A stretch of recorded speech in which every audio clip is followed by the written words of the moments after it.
Hello and welcome to another Unsourced Wall Reacts. We're going to be taking a look at the second episode of Chucky the series, titled Something Good to Eat.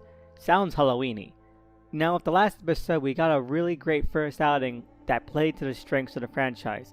Not showing too much, really stripping down the amount of Chucky screen time, but still letting Brad Dourif off the chain to do his thing. And also setting up a great dynamic of a young kid who Chucky is clearly manipulating. All very old school, Child's Play 2 style. This episode actually continues the developments in really interesting ways, one of which I'm going to go on a slight tangent with.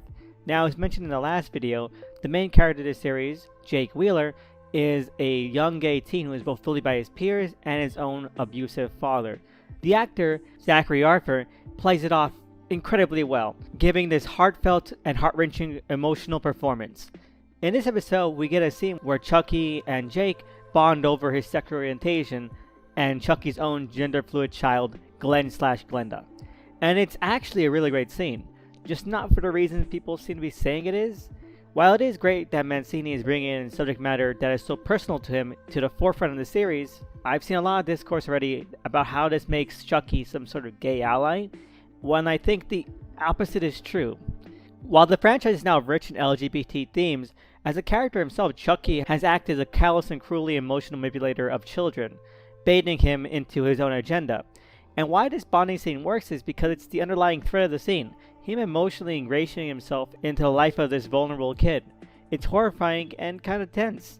And I don't know if people remember Glenn/Glenda, but Chucky was kind of an abusive father to them, so not very much an ally. He tried very hard to get Glenn/Glenda to conform, and then when that didn't work, tried to kill them twice. And I think that should be at the forefront of people's minds when thinking about why Chucky might be saying very positive things to Jake. Anyway, let's get on with the rest of the episode. Now, the episode actually does take good advantage of its Halloween setting. Again, this is where the young cast of characters is a benefit. We get to see this kind of holiday through their eyes in a way that we wouldn't with an adult cast. It gets a little wild and reckless and really mean-spirited, but again, the vulnerability of these kids is a high source of the scares. Even Chucky gets in a very traditional urban myth fear in the mix. Speaking of the scares, the episode really goes in the right direction. While the pilot was very sparse on the gore and the horror set pieces, to the point where it was kind of nonsensically edited, this dives right into the deep end. It's still network television, but it's doing its best to earn its stripes as an entry in this slasher franchise. It even fits in some classic Chucky POV shots that are a delight as well. It's just a classic and nostalgic thing that you love to see the series do. The way he can just hide in the background is also a wonderful visual gag. It's not just the kids either. Brad Dourif is still killing it as Chucky with some very fun Barb and snide remarks, playing up his old MO of being a buddy-buddy guy. It's bluntly done, but that's just a comedy of the franchise. These back and forths between him and Jake are pretty tense since they set up the ventriloquist act in the first episode. So now any instance of him talking to Chucky could be seen as Jake talking, especially since he seems to be winning out. And that can't be good.